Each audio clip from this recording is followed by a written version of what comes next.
Today's theme is very simple, scary stories. But before I get into today's stories, if you're a fan of the strange, dark, and mysterious delivered in story format, then you've come to the right channel because that's all we do, and we upload 3, 4, even 5 times every week. So if that's of interest to you, please eat all of the like button's Oreos except for one and put it back in the pantry, and then also crumple all of their potato chips. Also, please subscribe to our channel and turn on all notifications so you don't miss any of our weekly uploads. All right, let's get into today's stories.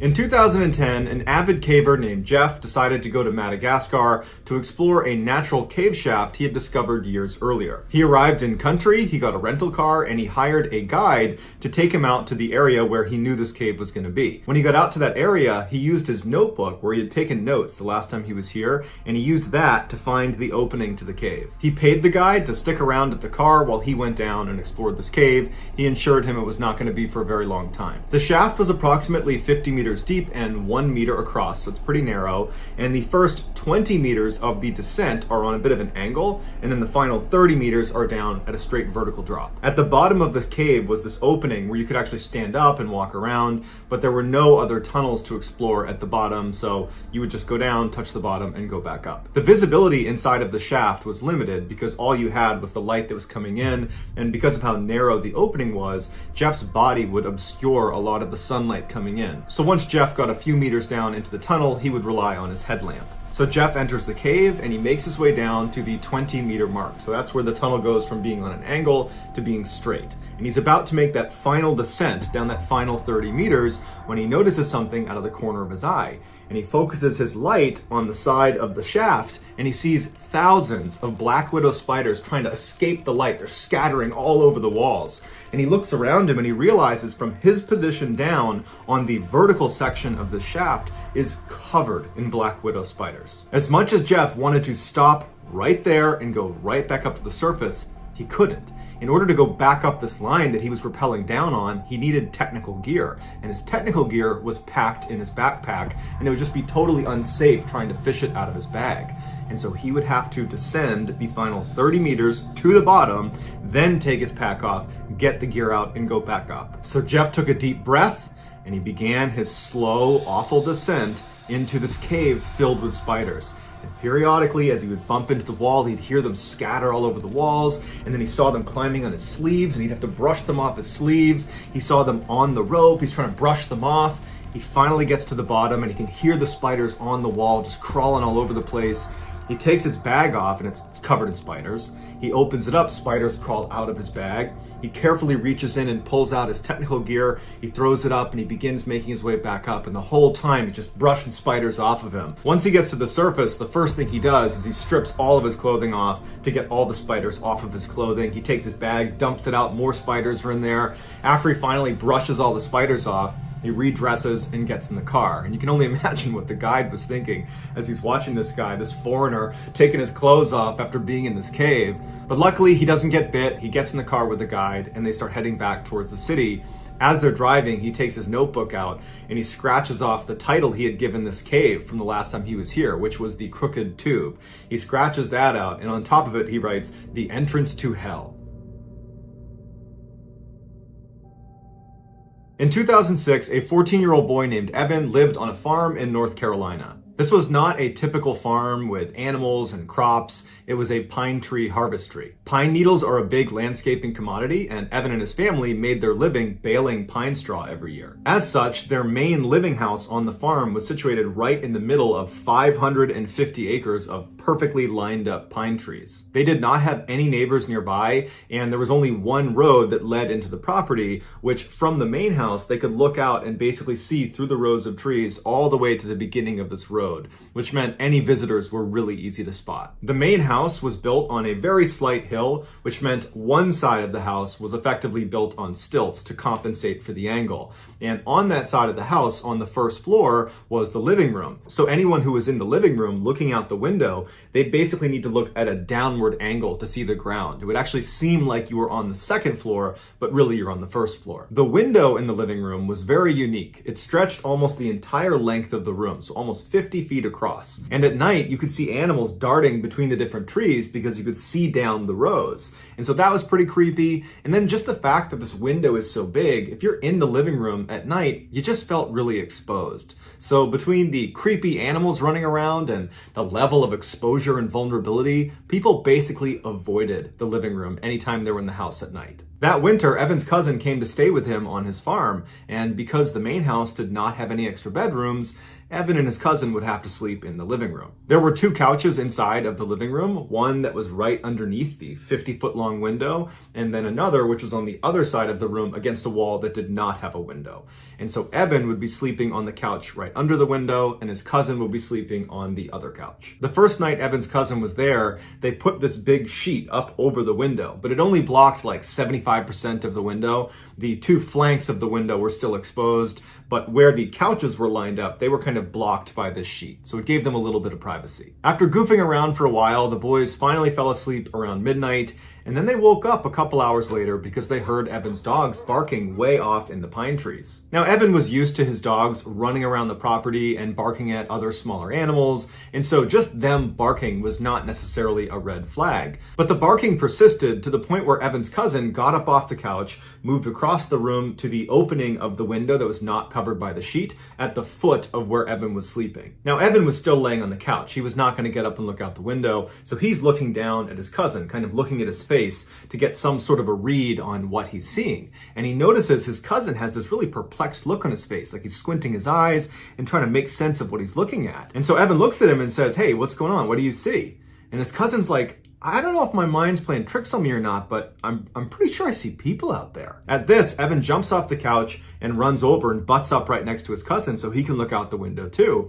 And he's scanning out amongst the rows of trees because there's just a mile of pine trees. And the first thing he notices is the moon is very bright that night. So there's good illumination, and there was a light snow covering on the ground, which really added to the illumination. He's looking out maybe 100 meters when he sees someone's leg extend from behind one of the pine trees as if they're stepping into the space between a pine tree column. And he's staring at it, and he can't believe he's even seeing anyone walking around this area because he didn't see anybody come in on the road, and they have no neighbors. And so he's looking, and then a body follows the leg. A person walks from one row to the next. This tall, dark figure just walks calm as can be between the 2 pine trees. And Evan just grabs his cousin and he's like, "Did you just see that?" And his cousin's like, "Yeah, I saw that." And so they continue to look in the direction of where this person crossed the path. And after a couple of minutes, they see another leg now emerging, going the other way, back towards where that first person had come from. So the leg kind of extends into this gap, and then this tall figure walks across into the next row, except now,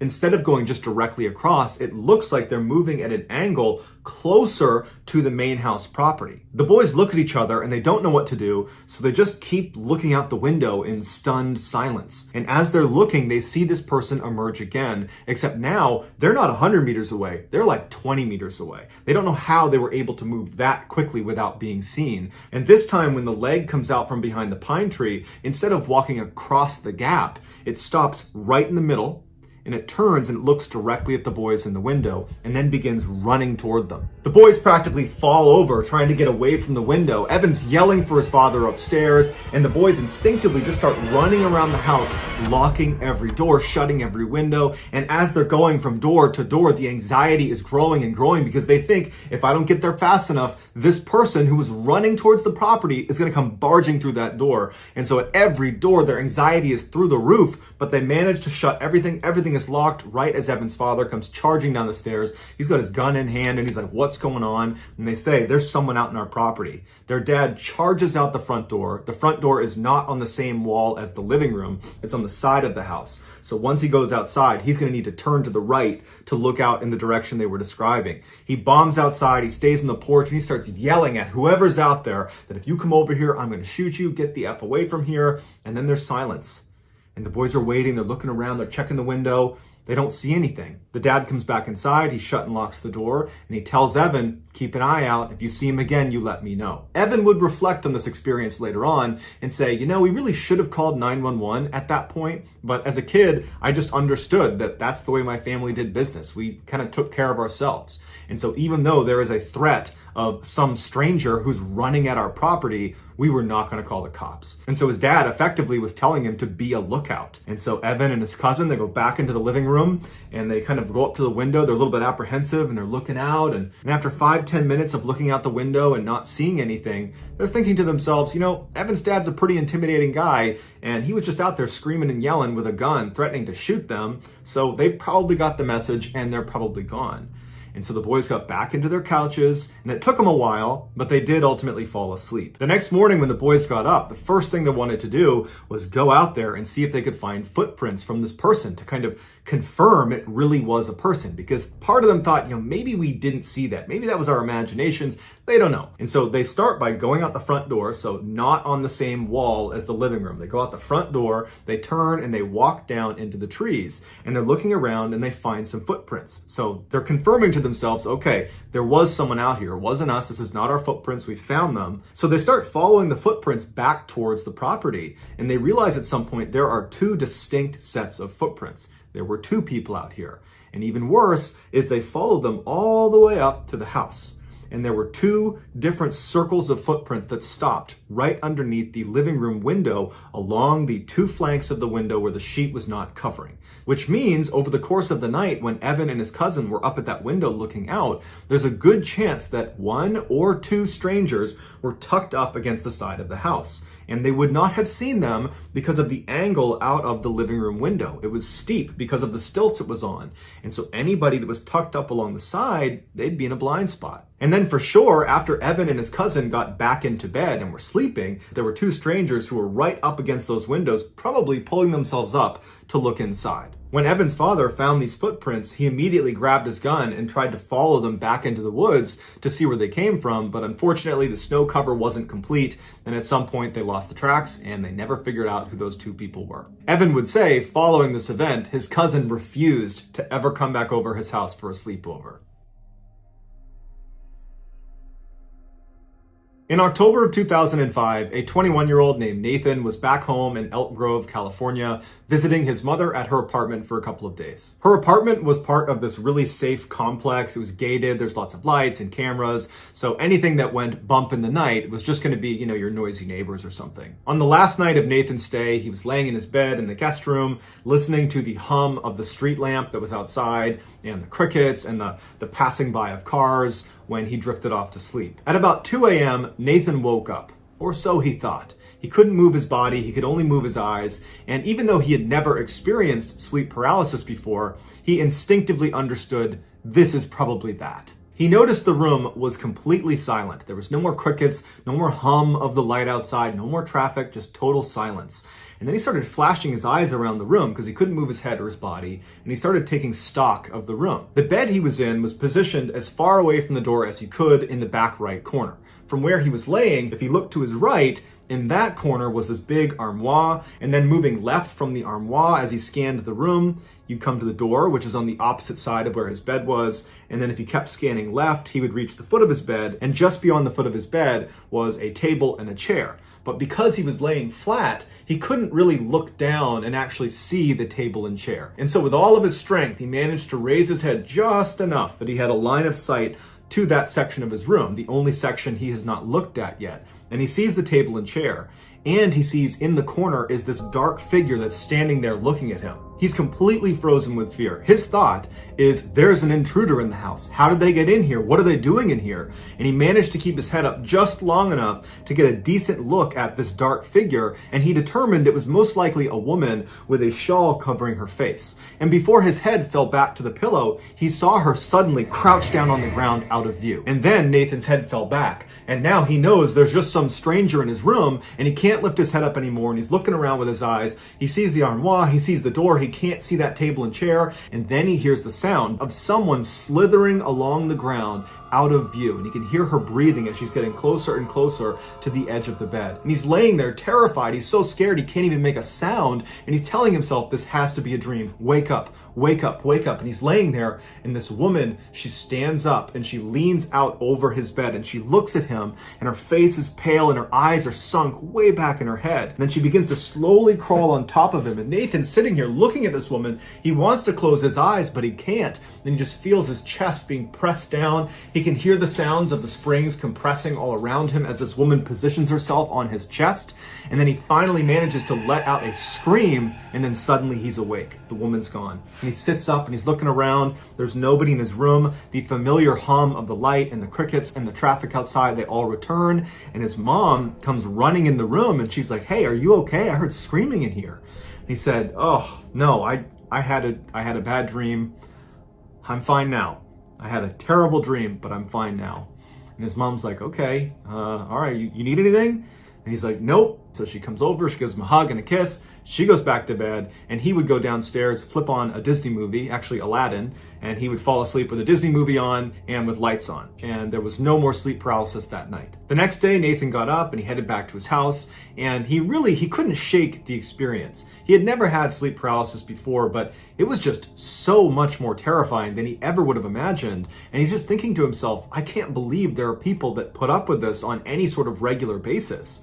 But, after a couple of days and getting home and not experiencing any sleep paralysis, time went on and he just kind of forgot about it. A few months later, in March of 2006, Nathan is at this big family party in Chico, California, big outdoor barbecue, all of his family's there. And at some point, his sister shows up. His sister was not supposed to be attending this party, so it was a great surprise. He hasn't seen her in a while, and he immediately pulls her aside to catch up with her. And so for the first hour of their conversation, they're just chatting about their lives and what they're up to. Towards the end of their conversation, Nathan suddenly felt compelled to share his sleep paralysis experience with his sister. And the reason he wanted to was because he knew that she knew that he was actually a skeptic. And so she would believe him. If he's telling her this is what happened, she would believe that that's what he saw. And so he starts by saying, I had the weirdest experience at Mom's apartment just a couple of months ago. I'm pretty sure it was sleep paralysis. And his sister immediately butts in and she goes, "Wait a minute.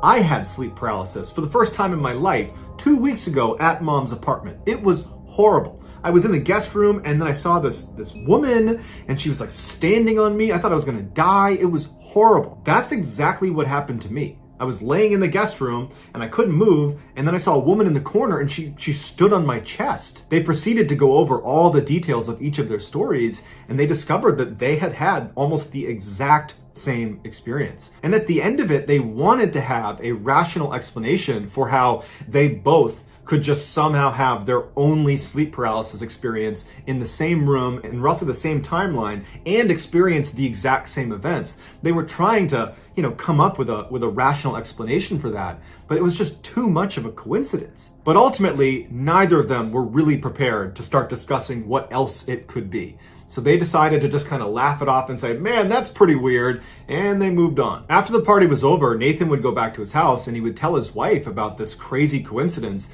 he and his sister had, and his wife would say, "Yeah, that's wild." But after that, Nathan just did not want to think about it or talk about it, and so he kind of just, pushed it out of his mental space and did forget about it. He moved on. 5 months later, in August of 2006, Nathan's mom would move out of that apartment building and she would move into a 2-story house still in Elk Grove, California. Shortly after she moved in, she asked Nathan if he would come spend a couple nights with her, and Nathan said sure. In order to better understand what happens to Nathan over the course of his stay at his mother's new house, you need to understand a basic layout of her house. So when you walk through her double doors, to your left is going to be a formal living room. In the center of the house is a hallway that shoots straight back to the kitchen. And then to your right when you walk in, there's a wall, and on that wall is the stairs leading up to the second floor.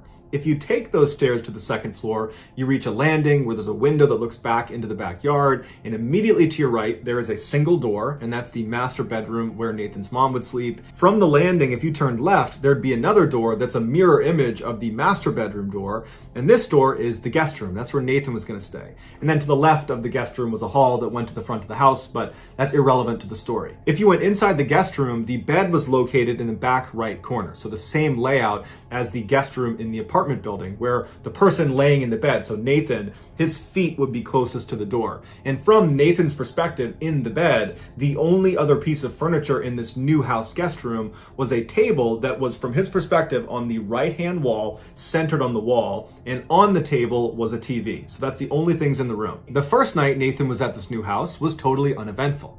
The second night, not so much. He was up in the guest room, laying on the bed, watching TV, The lights are off, it's just the TV on, and at some point, he dozes off. He wakes up a short time later, and he can't move. It's the same sensation he had when he was staying with his mom at her apartment. And he begins to panic because the last time he felt this way, a strange veiled woman stood on his chest and made it feel like he was dying.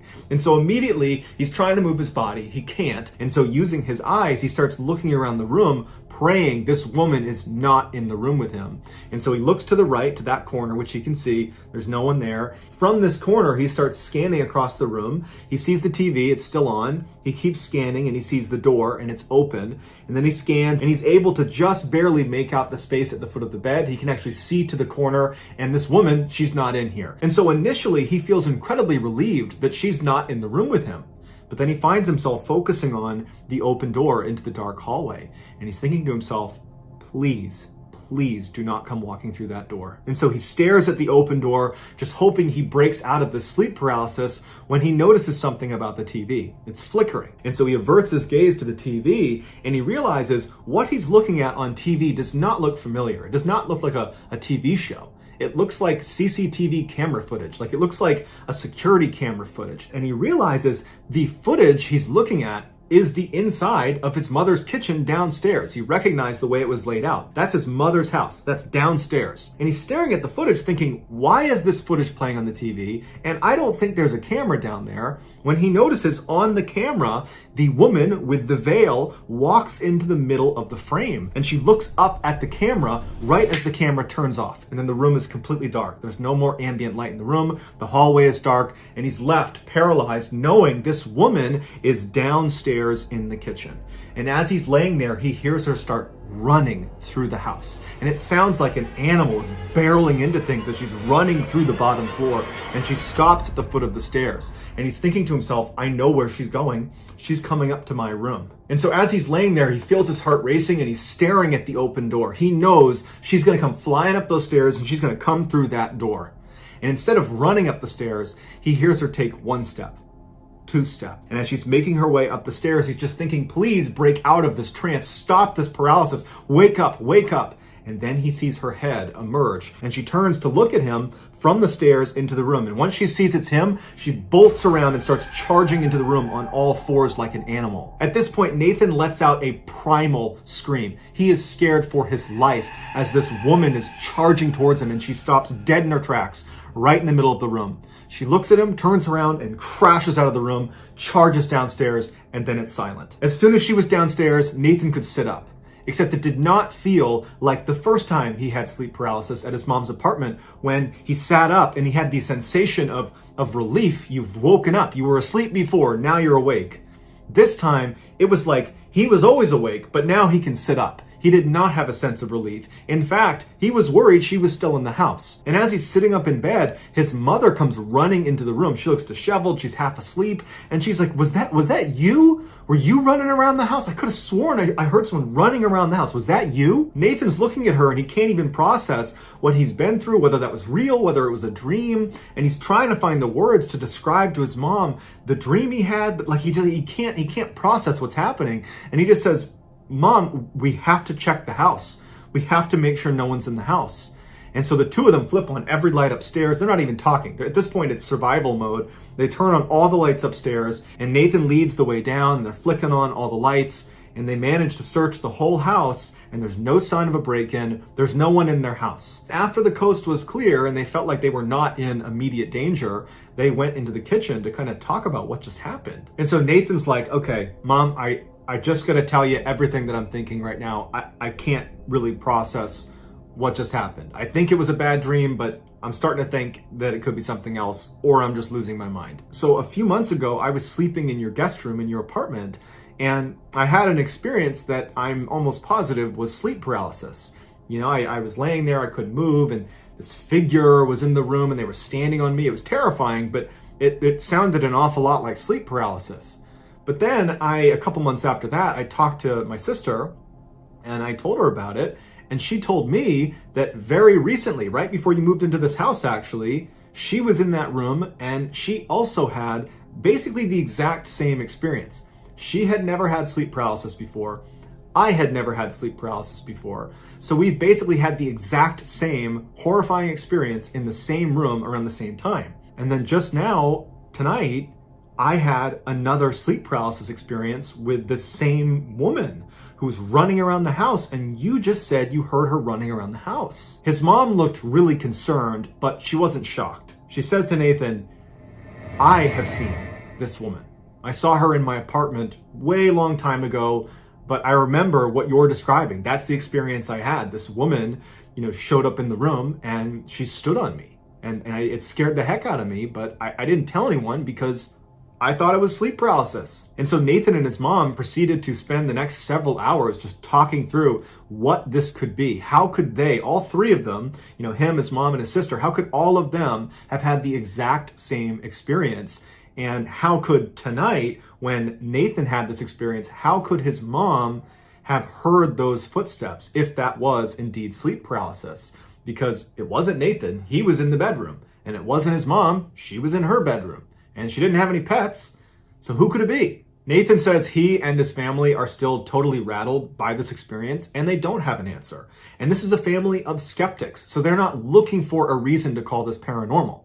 They simply don't have the answers. Nathan has said that he, his mom, and his sister have not had any further experiences with the woman in black ever since that last experience Nathan had, and they're just hoping it stays that way. So that's gonna do it, guys. If you found the secret in today's episode, let us know in the comments what it is and where you found it. Give us the timestamp. And if you're the first person to do that, we will pin you at the top of the comments section. If you enjoyed today's video and you haven't done this already, please eat all of the like button's Oreos except for one, and then put the box back in the pantry, and then also crumple all of their potato chips. Also, please subscribe to our channel and turn on all notifications so you don't miss any of our weekly 3, 4, even 5 video uploads. If you want to get in touch with me, you can direct message me on Instagram or on Twitter, where my username is the same. It's johnballen416. I also have a ton of content over on TikTok where my username is mrballen. If you have a story suggestion, and in fact, today's top story was a user suggestion, please submit it to our subreddit just called Mr. Ballen. It's linked in the description below. So whether I see you on Twitter, Instagram, TikTok, Reddit, YouTube, or some combination,